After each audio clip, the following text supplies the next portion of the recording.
So as we are closing off the day here at Crypto Fest in Cape Town, I am joined by Mamadou, who is the founder of Ubuntu Tribe. And he really discussed a very interesting topic today. And, we're surrounded here by a whole bunch of gold. And Mamadou, you spoke about blockchain and AI as well, the golden opportunity, Yes. for Africa. So as a question, in your view, what is the single biggest barrier that is stopping the African nations from fully embracing this technology at this specific point? And what is the fastest path to overcoming it? This is a very, very, very good question. So I think the biggest barrier right now is two ways. First is ignorance. So there's a need for education. And two is fear because of all the bad publicity that has been ongoing, especially around Bitcoin, around crypto scams, etc., that have gotten most leaders and the public opinion to be very skeptical. And it's funny because people have been rejected the very opportunity that could set them free. How weird is that?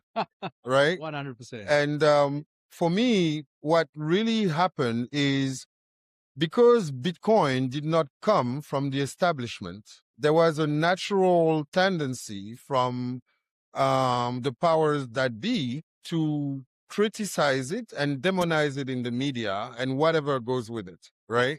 And therefore people acted out of fear instead of taking a step back and understand what is it really the point of blockchain, the point of those cryptocurrencies, right? And that for me comes also those you can see those who took the leap of faith to try and understand have all gotten into it, while those who kind of relied on hearsay stayed away from it. Now, what is really needed is an education, and so that people really understand how transformative that industry can be. I mean, Bitcoin and many cryptocurrencies have made more millionaires in a decade than any other industry, right? And people have talked about the dot-com bubble and the Facebook of this world. But how many compared to those who have invested in crypto and really escape the poverty trap through that?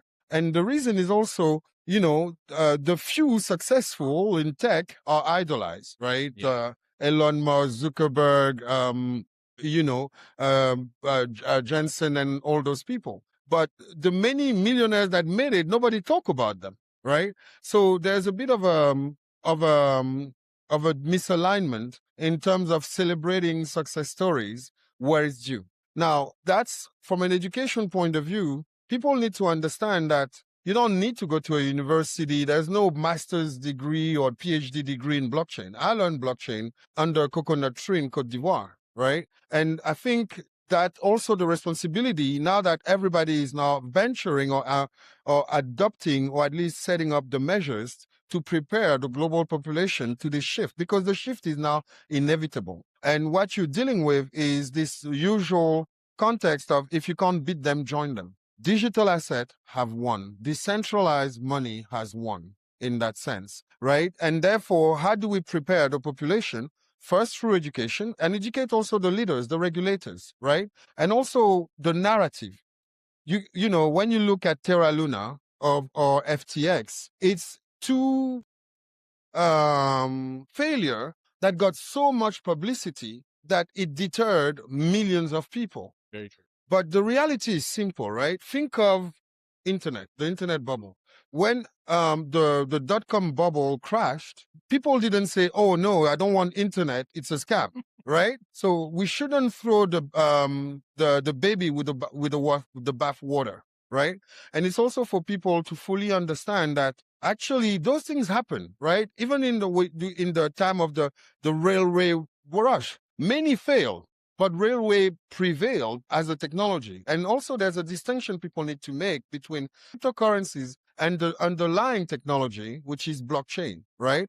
Blockchain is applicable in so many areas, right? Education, healthcare, because it's the best way known to mankind today to validate reliable, tamper-proof data and information without relying on a central party, right? So along those lines, education and awareness campaign of the benefit is important. Let's celebrate those who do it for good, right? So, and now the best pathway is actually embedded in what I just said in terms of shifting the narrative, right? In terms of also making it easier for people to understand.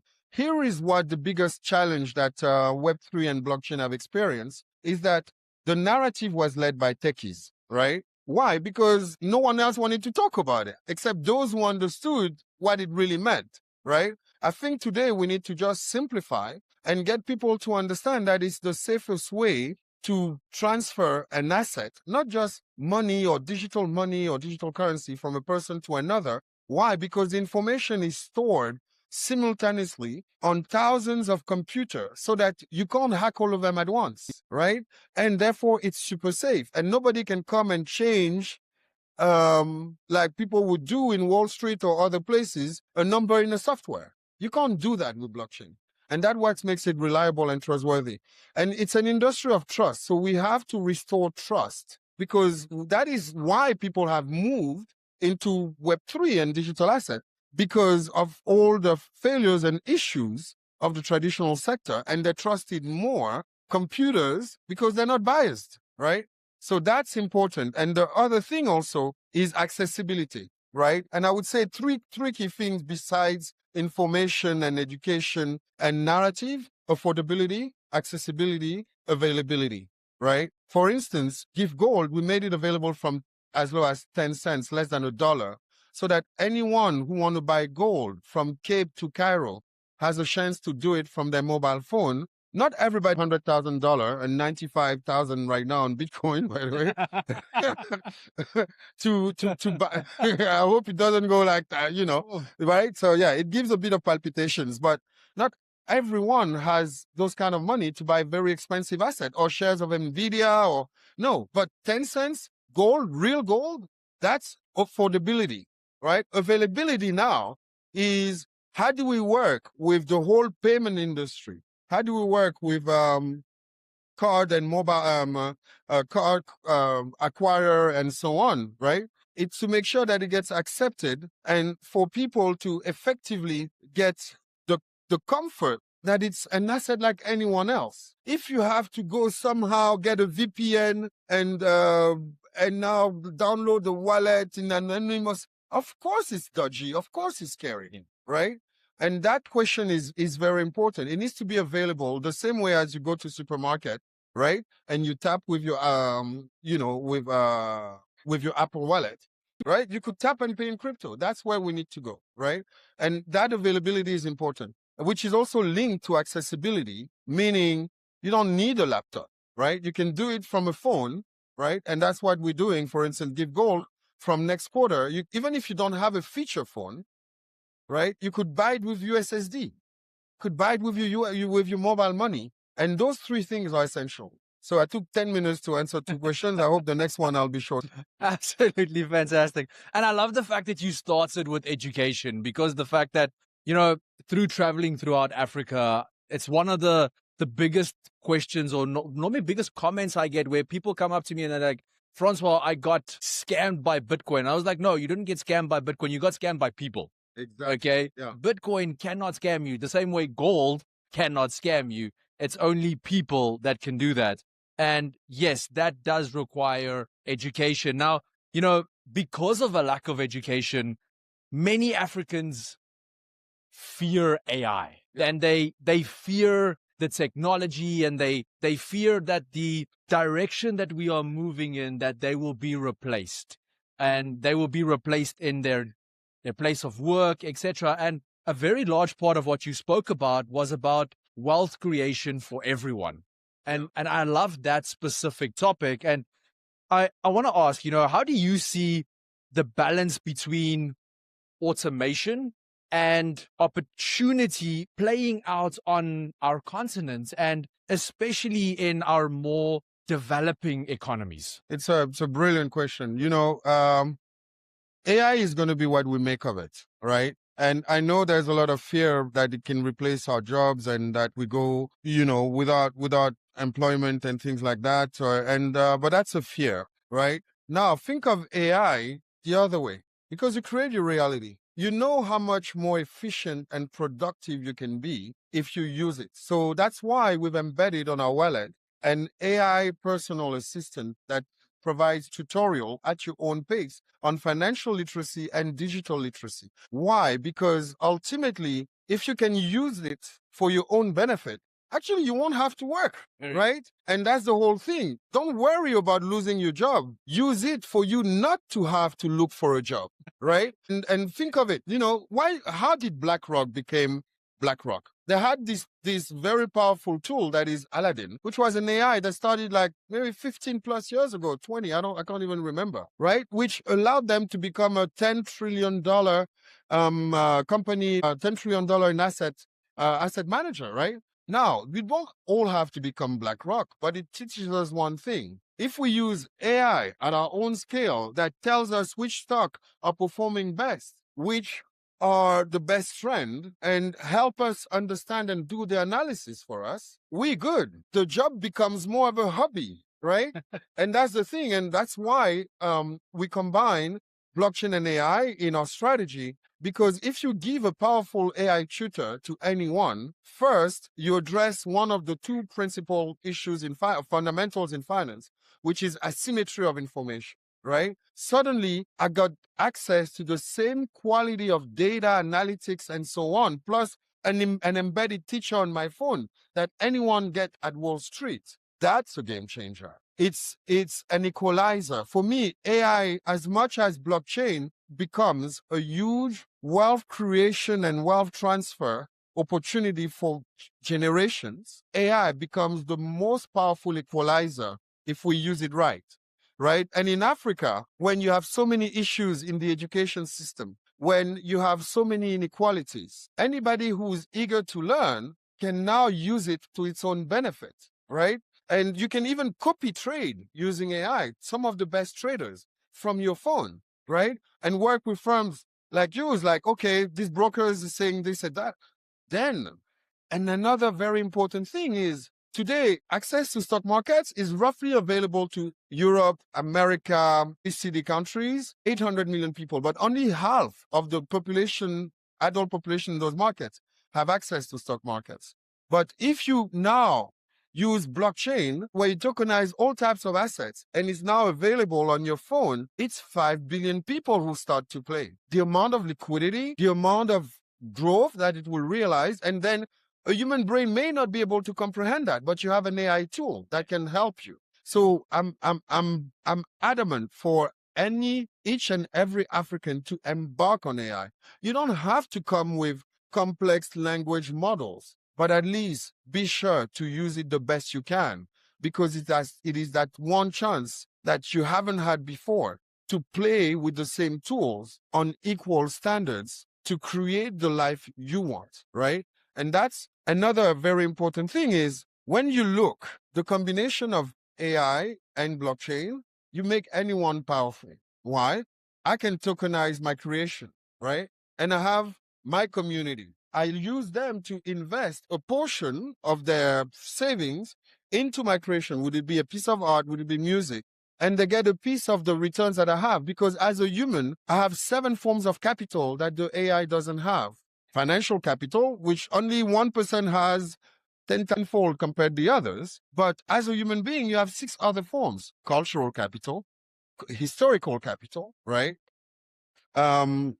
Natural capital. Think of this. Africa has $4 trillion GDP. Global GDP is $90 trillion, but Africa's natural resources exceed 150 trillion. If you use blockchain to tokenize the resources without extracting them as a right to those assets, and you fractionalize it, imagine the wealth you distribute, right? And now you can use AI to kind of help you compare. You don't have to know mining. You don't have to know a particular metal. use AI to tell you and educate you so that you make an informed decision to invest, right? And create wealth, but also build knowledge. So that's the important part. Absolutely love it. And I love the way you explained it, that, the one thing that we all kind of fear at this point in stage could be the one great equalizer to bring wealth to absolutely everybody and anybody. Mamadou, to close things off today, and my final question, you mentioned that blockchain and AI are tools for economic emancipation. And, can you share one particular example where